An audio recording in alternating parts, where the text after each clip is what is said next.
Hey guys, what's up? So today I wanna go over with you one of the most important approximations that you can use in math, and that is the approximation for sine and cosine near x equals 0, okay? Now we're gonna use the linear approximation for sine and cosine, and then the quadratic one, okay? Now this is gonna be pretty simple. I'm just gonna walk you through the entire process to find the linear and quadratic approximations for these two functions, okay? So now this video is gonna be part of a series of videos where I will approximate the most common functions, or maybe not most common, but at least useful functions in math that are, well, yeah, I would say common. Yes, I think common is an appropriate word, such as e to the x, cosine x, sine x, tangent, ln x, any polynomial in the form 1 plus x to the k, where k is a constant. So we will approximate this using a linear and quadratic approximations.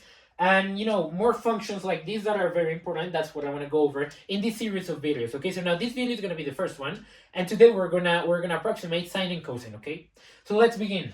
Now we're gonna find first the linear approximation for sine. Okay, which is pretty simple. You probably already know it, but I'm just gonna walk you through the process. So now we know that any function f of x can be approximated by. Now this is gonna be near x equals 0. So I'm gonna write this here, near 0. Because this is going to change the way in which we write the linear approximation formula. It can be written in a simpler way, and that's what we want to do. So now we know this is going to be the function f of x near 0 is approximately the same as f of 0 plus the derivative of f evaluated at 0, x, okay? Remember, in the original linear approximation formula, this is going to be x minus x naught, and this is gonna be f of x naught, but we said that near x equals 0, and that is x naught, which is our base point, is gonna be equal to 0. So we can just simply say that we want to evaluate the function at f of x naught is gonna be the same as f of 0, and x minus x naught equals x, okay? Because x naught equals 0, okay? So we can just simply write x. Now we know that if we say that f of x is gonna be equal to sine x, well then we need to simply find these values, f of 0 and f prime of 0 for sine x. So now f of x is going to be sine x. And I'm going to do that over here. Now we know that f of 0 of sine x, or sine 0, which is going to be the same as f of 0. Now we know that the origin of the sine graph, that's going to be a point in the graph of sine, 0, 0, that's going to be a point. So we know that this is going to be 0, okay? Sine of 0 equals 0. Now what about the derivative? Well, we know that f prime of x is going to be cosine x, and we know that f prime of 0 is going to be equal to 1, okay? Because cosine evaluated at 0 equals 1. Remember, the cosine function its y-intercept begins at 1, okay? You could say that the function begins, at least in the positive quadrant, in 1, okay? At 1, okay? So now these are the values that we need for this linear approximation, so now I'm going to write it over here. So we can say that the function sine x, it's approximately the same as f of 0. We know it's going to be 0, so we don't write anything, although I will write it so you know that there was a term here that yielded 0, plus, now we know the derivative of f prime, the derivative of sine evaluated at 0, that's going to be 1. So we have 1, I'm not going to write that, times x, well, this is just going to be x, okay? And then we can just simply say that sine x is going to be approximately the same as x for values near 0, okay? Now this is the common small angle approximation. Maybe you've seen some memes about engineers abusing this approximation and saying that for any value of x, sine x equals x, which is it's a funny meme, but mathematically, of course, this only works for values near 0, okay? And that makes a lot of sense because remember, the graph of sine is gonna be something like this. Let's say this is gonna be the origin. I remember it's gonna be somehow like a wave that goes kind of like this. This would be a part of the sine function. And this first part over here, this is going to be a linear function. I mean, at least this portion over here is going to resemble a linear function with a slope of 1 and a y-intercept of 0, okay, which is what x means. X is a linear function with slope 1 and no y-intercept, okay, or well, y-intercept equals 0. So this approximation makes sense graphically if you want to go in. If you're not going decimals or whatever, just see that, and you're going to see that these two, they make sense for small values, okay? So now let's go with cosine.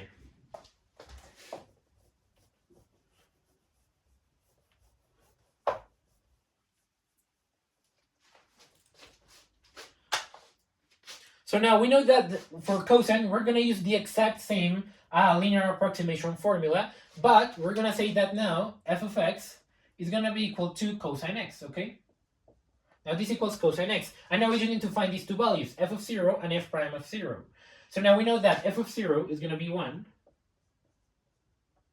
Remember, cosine of 0, it begins, the graph of cosine begins at 1, so this is going to be 1. F prime, so f prime of x, we know it's going to be, f prime of x is going to be the derivative of cosine, which we know is going to be minus sine x. And we know that, I'm going to write it like this, so minus sine of 0. Well, we know this is just going to be negative 1 times sine of 0, which is going to be 0, okay? Sine of 0 equals 0, so you just get 0. And now, well, pretty simple, in the same way that we wrote the first approximation, well, we can just simply plug these values into this formula and see what we get.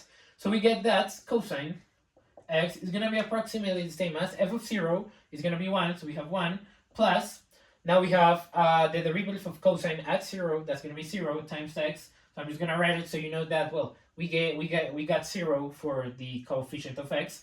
So we can just write that cosine x is approximately 1 for values near 0, okay? And now, once again, that makes a lot of sense because remember, the graph of cosine is going to begin, now let's just say this is going to be 1. The graph of cosine at 0 is going to be equal to 1, okay? So you're going to have something like this. This is a very bad graph. Now, let me make it better so you see it. So remember, we're going to have, let's just say this is going to be something like this and like this. Let's say this is going to be 1. So remember, the graph of cosine is going to look something like this. Yeah, that's better. So now, this is simply going to be a line. This portion over here for values that are close to the origin, that is, that are close to 0. Well, this is just going to be a line at y equals 1, okay? This is not going to be a function, but a line at y equals 1, which is what this approximation is telling us, okay?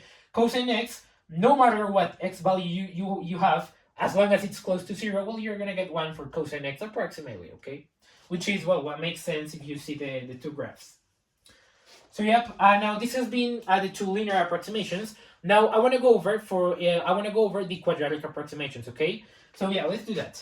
So now, since we already have the cosine, all our work for the cosine linear approximation, well, now we can just simply rewrite the approximation formula. So let me do that. Now we know that f of x is going to be cosine. And if we're doing a quadratic approximation near x equals 0, well, then we can write this. So we have f, the second derivative of f, evaluated at 0, over 2 times x squared, okay? Now remember, this is the extra term in the quadratic approximation formula, and this is going to be binomial, actually, because you have x minus x naught. But in this case, well, x naught equals 0, so you don't write it, then you get x squared, okay? So now the only thing that we're missing for the approximation of cosine is going to be the second derivative of cosine evaluated at 0, and that's it. So now we know that the first derivative of cosine is going to be minus sine x. So the second derivative of cosine, which is going to be f double prime of x, is going to be the same as the derivative of this, which we know is going to be minus cosine x, okay? The derivative of sine equals cosine times negative 1. So now we need f double prime of 0, so it's going to be f double prime of 0. That looks so bad, I'm not sure if I'm writing using that much space. Let me do that again. So now we have f double prime of 0 is going to be equal to, so now negative 1 times cosine 0. Remember, cosine 0 equals 1, so you just get negative 1. And let's see how much we get here. So now for values near x equals 0, we can say that cosine x is going to be approximately, remember quadratic approximations are linear approximations plus this term over here, okay? So now this is going to be the same for the same value that we got from the linear approximation, and we know this was equal to 1, okay? Remember, this was 0, and this was 1, f of 0 was 1, and this term gave us 0. So you have 1 plus, and now this second term over here, this third term actually. And we know f double prime is going to be negative 1, and you have over 2, so I'm actually going to write this as negative 1 over 2, so negative 1 over 2 x squared, okay? And now this is the quadratic approximation for cosine x, okay? So now go into Desmos or any graphing calculator that you want and graph these two functions. This is just going to be parabola pointing downwards. and you're gonna see that, well, they're pretty good approximations, okay? Remember, the graph of cosine near 0 is basically, it's kind of like a parabola pointing back downwards, because it's gonna go, you have the origin. I should draw this, although I'm not very good at drawing at all, but let me do it like this. So it's gonna be something like this. That looks so bad, but I'm actually gonna, let's just use this part over here. So you can see that this part is basically gonna be the left side of a parabola, and this other part, although it looks so bad in my drawing, that's why I don't record any videos about graphs, because I hate drawing on a board. I'm better at drawing on a notebook. I don't like drawing here.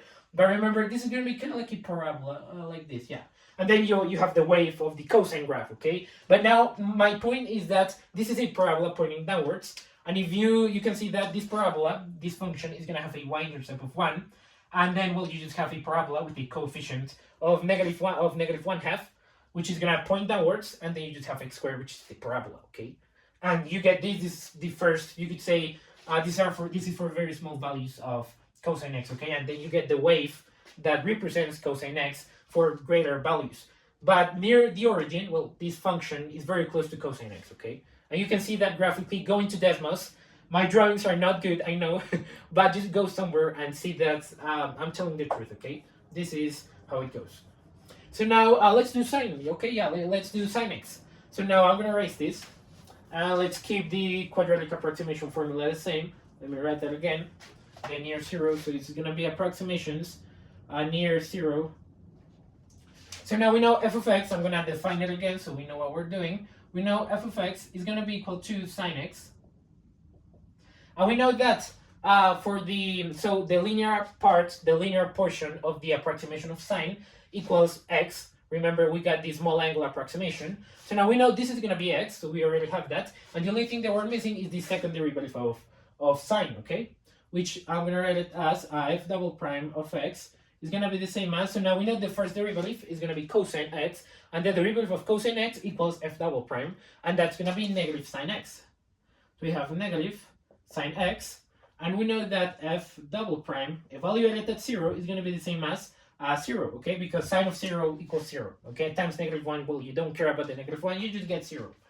And now you divide that by 2, and now you can see that it's pretty nice, because if you get, you're going to get that this term also equals 0. So actually for sine, the quadratic approximation, let me write it so you can see it. So now it's going to be sine x. Now we know the linear portion, we got x. Now the second derivative of sine, we know we got the second derivative of sine, we know we got negative sine x. Evaluated at 0, that's going to be 0. So you're going to have 0 over 2, which is a coefficient of 0. And I'm going to write it so you know that, well, something happened. But yeah, this is going to be 0 over 2. That looks like an O, but it's a 0 over 2x squared. And that also means that, well, you get sine x. It's approximately x, okay? So now this is the other quadratic approximation that we were looking for, okay? So now, I hope that this video has been helpful for you. I just wanted to go over one of the most important approximations for important functions in math, okay? I think that's how I would call this. So yeah, that has been everything. I hope that you enjoyed this video, you learned something, and see you in the following one. Bye.